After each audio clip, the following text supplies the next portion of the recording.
तारीख 11 सितंबर 1893। जगह शिकागो।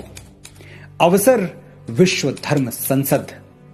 पात्र पूरी दुनिया से आए हुए अलग अलग धर्मों के प्रतिनिधि और भारत का एक युवा तपस्वी स्वामी विवेकानंद। विश्व धर्म संसद में स्वामी विवेकानंद का नाम पुकारा गया और वो अपनी जगह से उठकर मंच की ओर बढ़ने लगे। तब स्वामी विवेकानंद की उम्र थी सिर्फ 30 साल। फिर स्वामी जी बोले, सिर्फ 5 शब्द बोले। वो 5 शब्द सुनने वालों की छाती पर ऐसे गड़े कि 7,000 लोग खड़े होकर तालियां बजाने लगे। शिकागो की धर्म संसद में स्वामी विवेकानंद के पहले 5 शब्द थे, sisters and brothers of America. America के भाइयों और बहनों।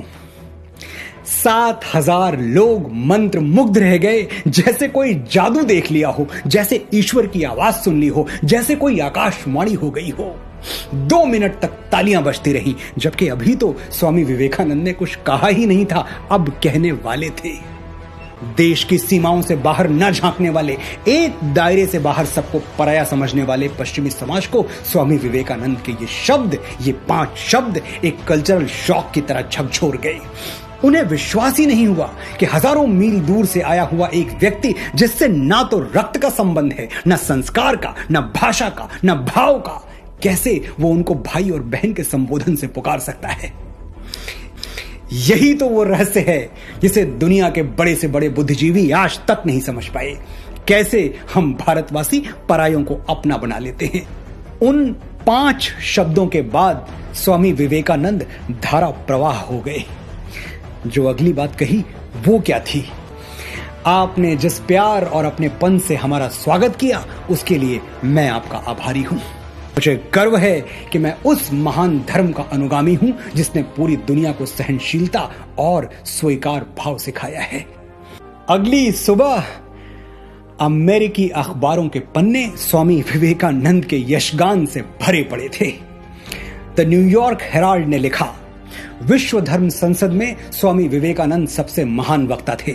उन्हें सुनने के बाद लगता है कि जिस देश में इतने विद्वान और बुद्धिमान लोग रहते हैं, वहां मिशनरीज को भेजना कितना मूर्खतापूर्ण है।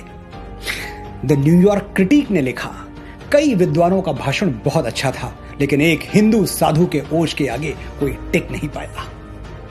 मैं फिर आपसे वही आग्रह करूंगा जो बार बार करता आया हूं, अपने हीरोज आंखें खोल के चुनिए। स्वामी विवेकानंद आपके हीरो होने चाहिए, क्योंकि आपके हीरोज के हीरो भी वही हैं। सुभाष चंद्र बोस ने कहा था, अगर स्वामी विवेकानंद जीवित होते तो आज मैं उनके चरणों में बैठा होता। गुरुदेव श्री रविन्द्रनाथ टैगोर कहते थे, यदि भारत को जानना है तो स्वामी विवेकानंद को पढ़ो। महात्मा गांधी ने कहा था, स्वामी विवेकानंद को पढ़ने के बाद भारत के प्रति मेरी भक्ति 1000 गुना बढ़ गई। भगिनी निवेदिता स्वामी विवेकानंद को कंडेंस्ड इंडिया, संघनित भारत कहती थी, यानी भारत का आकाश भर विस्तार अकेले स्वामी विवेकानंद में सिमट आया है। और अगर आपको लगता है कि स्वामी जी का योगदान सिर्फ हिंदू धर्म में है, राष्ट्र धर्म में नहीं, तो थोड़ा और गहरे उतरिए। पढ़िए वो लिटरेचर जहां अंग्रेजों ने खुद लिखा है कि 1897 के बाद उन्होंने ब्रिटिश सरकार के खिलाफ क्रांति करने वाले जितने भी सेनानियों को पकड़ा, उनमें से अधिकांश के पास स्वामी जी की फोटो या उनसे संबंधित कोई न कोई साहित्य, कोई न कोई लिटरेचर जरूर मिलता था। फिर भी अगर आप इस जिद पर हैं कि जब तक कोई 7 समंदर पार से अप्रूवल का स्टैंप न लगा दे तब तक आप किसी को हीरो नहीं मानेंगे, तो महान अमेरिकी स्कॉलर जॉन हेनरी राइट को पढ़ लीजिए। उन्होंने साफ लिखा है, एक अकेले स्वामी विवेकानंद का ज्ञान हमारे सभी अमेरिकी प्रोफेसरों के ज्ञान के कुल जोड़ से अधिक है। हमें समझना है, सबको अपना लेने वाली, समाहित कर लेने वाली हमारी सोच को समझना है, हिंदू परंपरा को समझना है, सनातन धर्म को समझना है, सच्चे भारत को समझना है। तो इस देव पूजित धरा को विवेकानंद की आंखों से देखिए। हमारे लिए कोई गैर नहीं, हम अपने धर्म के सच्चे उपासक हैं, लेकिन दुनिया के किसी धर्म से हमें कोई बैर नहीं। हम सांप को भी दूध पिलाते हैं, जब तक वो खुद हमला न करे हम उसे नहीं मारते। हम सीमाएं जीतने के लिए मर्यादाएं नहीं हारते। जय हिंद, जय भारत, जय भारती।